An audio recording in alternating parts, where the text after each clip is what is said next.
So I make videos and I don't get as many views as some people. So I went to YouTube and I searched the stock market today, and I see a young man that I respect. He's made his living in real estate and became a YouTuber, and he now has about 5 million subscribers. And he did this video, and it said what everyone needs to do with their money as soon as possible. And I said, wow, there's some insight. I need to see what that's all about. And so I go and I watch his 14-minute video, and he does a tremendous job of showing past history that all the way back to 1907, that the market crashes, but it always comes back. He doesn't get into real good detail as to how long it takes to come back, but it always comes back. And so he kind of ends his video where I wanted to know is, so where do you put your money? He basically said, leave it where it's at. If you've got 20 years, you're not going to need it anyway, and it will come back. Well, okay, not all of us have 20 years, and I got to thinking, well, yeah, but you just don't leave it just anywhere. You put it where it has the greatest growth potential. So I went to ChatGPT and I said, okay, here are the crashes that occurred. And I did 1907 through 2020.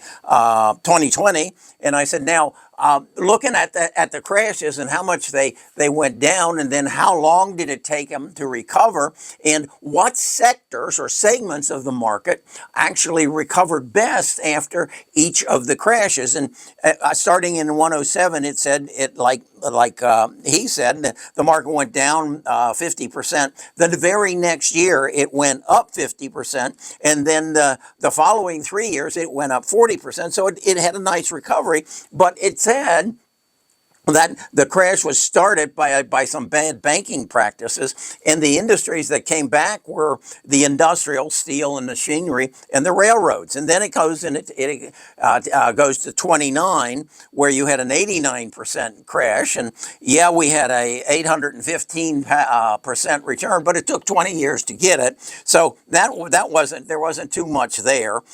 Then we went to 1945. This was post World War II, and the crash was 26%. The very next year it went up 10, and then over the next 3 years it went up another 20.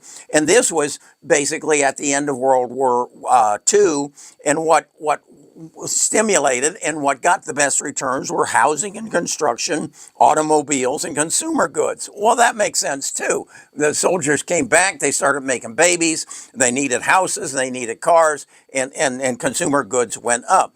Then the 74 crash was 48%.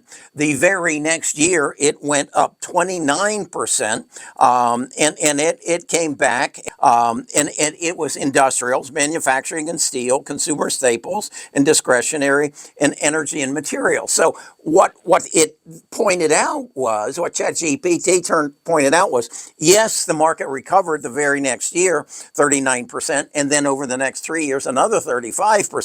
But certain sectors did much, much better. And that's the answer to the question. So where should you put your money if you don't have 20 years? So learning from the past. No, the Black Monday was 87, and it dropped 22.6% in one day. The comeback was in manufacturing, what they call smokestack industries like steel and heavy machinery. And that's when technicals started to appear, and the financials recovered again. The financials usually cause the mistake, and then they benefit from the mistake afterwards. So then we're up into 2001, and I totally remember this because I was a financial advisor, and I saw the dot-com bubble, and it was created by over-enthusiasm about dot-com companies that weren't making any money. And you could draw a parallel to AI companies today that aren't making money, or quantum computing companies that aren't making money. But there is a technical aspect of it that is depressed as a result of some circumstances that are not directly affecting them, and they will come back substantially. So then we had the 2008, that was a subprime banking crisis. Again, many times the crises are caused by the banks mismanaging their affairs. And then in 2020 was the subprime crisis. And again, we know that was the COVID virus, or excuse me, it was the 2020 was the COVID virus. And we know that that was basically turned around by Jerome printing money, which then created some inflation, which caused a downturn. So it all come back. So now we're at 2025. And this is a totally manufactured crisis. The AI was coming on. We were building data centers. Jensen was making new and greater GPUs, and then Trump came in and said we're gonna do tariffs, and he basically screwed up the whole thing and created fear. Now, once that fear is dissipated, and you got to recognize Donald cannot allow and will not allow this fear to go on, because his number one objective, as I've said many times, is basically to walk out of the office in 4 years and everybody say, my God, that's the best president the United States has ever had. He turned this economy around. He brought down our deficit. He brought manufacturing back to the United States, and that is the best thing. And the other thing you got to realize, never in the history of governments has one person, other than Adolf Hitler that I can think of, controlled the social economic structure of the world like Donald has over the last 2 months. Nobody has done this. He's just totally disrupted the apple cart, but we have to read his book. And we will understand who Donald is, what his biggest objective is, and it's all wrapped around his ego, and then we can invest accordingly. So as the question was asked relative to this, the 2025 crash, what everyone needs to do with their money as soon as possible is, I hope you followed the guidance I gave you 2 months ago and said it's time to go to cash and put your money on the sideline, because the market is going to correct. It is overvalued. Palantir is not worth 190% of its earnings per share. That was its PE ratio. And there's going to be a correction. And be prepared to buy in. Now, again, Donald was a gift from heaven. I knew the market was going to correct. I just didn't know why it was going to correct so rapidly as it did.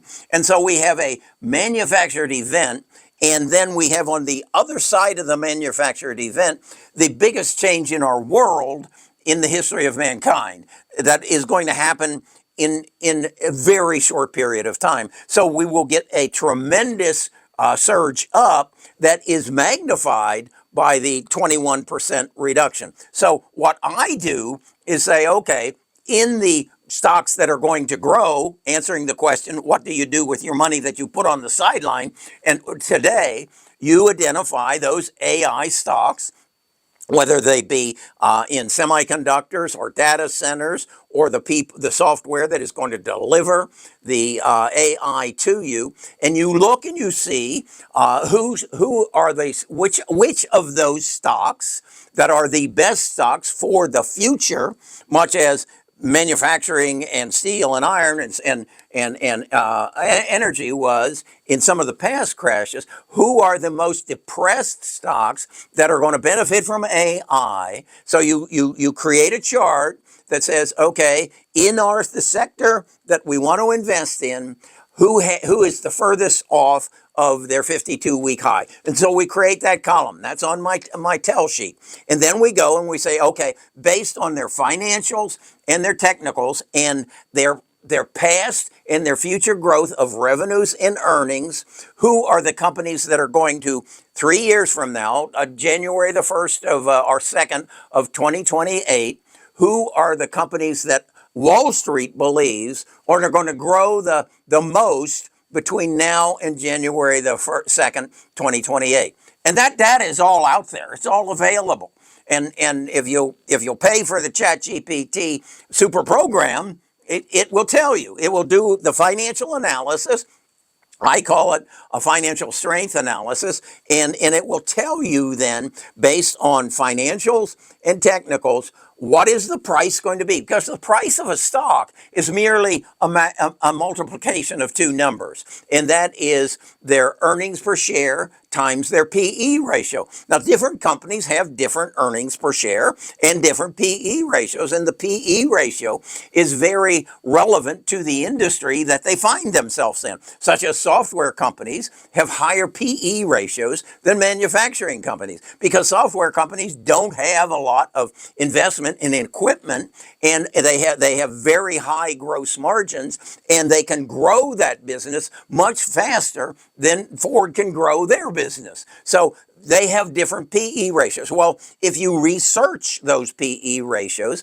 and ChatGPT or whatever your AI platform can do that for you, you can equate what that PE ratio is going to be on January the 1st of 2028. You can go and find in Wall Street's data what the analysts are projecting that earnings per share is going to be based on the financials of the company past and future, and you just do multiplication. Earnings per share times PE ratio, and you know what the price is going to be. Now, if Donald does something else to screw it up, okay, but we know that eventually AI is going to be a part of our lives. It's already a part of my lives. I shared with my tribe what it did last week, and just took me to my knees.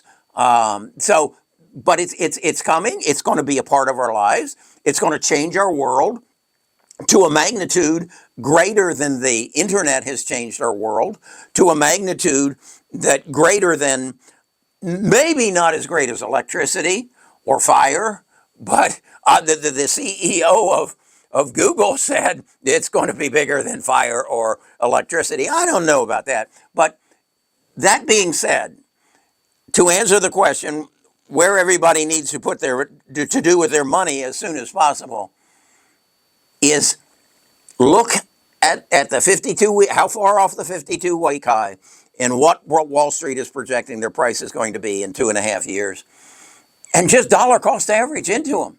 When you see the stock is down below possibly your cost basis, you buy more and bring your cost basis down.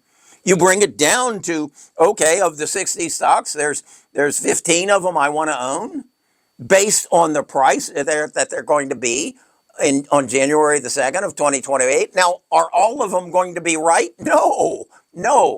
But the majority of them will, and some of them will be over and some of them will be under. But you can literally, what I've done with my portfolio, and say, this is how much I want to allocate of my savings towards this investment strategy. And based on what the price is today and what the price will be in January of 2028, which stocks do I want to own? Well, those who are going to give me the greatest return, plus I need to allocate some towards the next 3 years. Right now, we're building the infrastructure. So I want to be heavy on semiconductors and data centers. In the future, they're going to be delivering to you and I. The companies that are paying for the GPUs and the servers and building the data centers are going to be, they're making that investment so they can deliver AI to me. So I need to be building a holding in them as well. And those are no-brainers. I mean, that's Amazon, Google, Microsoft. They are going to deliver you. Again, what happened to me last week with ChatGPT, where my AI agent said to me, I know a lot about you, Kerry, because you've been asking me a lot of questions over the last year and a half. What is it I don't know about you? And I told him, her, him, what, it, something that was important to me, that changed my life. And she came back and said, we need to share that with the world. Let me help you get this done. This is a coach. And it's a machine. It's a machine out in space. sitting in a huge data center with millions of GPUs saying, I want to help you achieve beyond your grandest expectations. That's the opportunity. That's the answer to the question. What everybody needs to do with their money as soon as possible. There it is. There's your answer. Okay, I don't have 5 million subscribers, but if you want to help me get there, just hit that subscribe button. And please share this video with your 1.3 million closest friends and get my views up. Talk to you more about this.